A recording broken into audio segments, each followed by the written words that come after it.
सिकंदर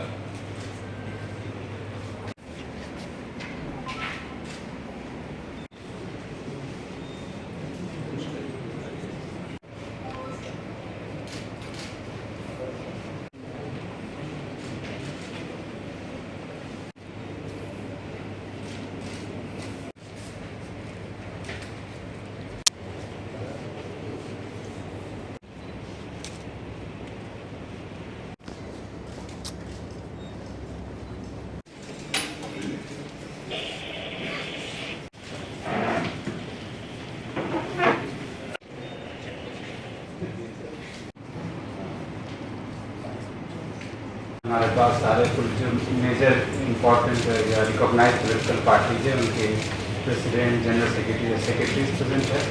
कांग्रेस से, CPM से, CPI से, BJP से, सारे से। मैं आप सबका इस ऑल पार्टी मीटिंग जो डिजास्टर मैनेजमेंट पे जो फ्लड सिचुएशन हमारी दूसरा, तो उस पर सबसे पहले मैं ऑनरेबल चीफ मिनिस्टर का और आप सबका बहुत बहुत स्वागत करता हूँ।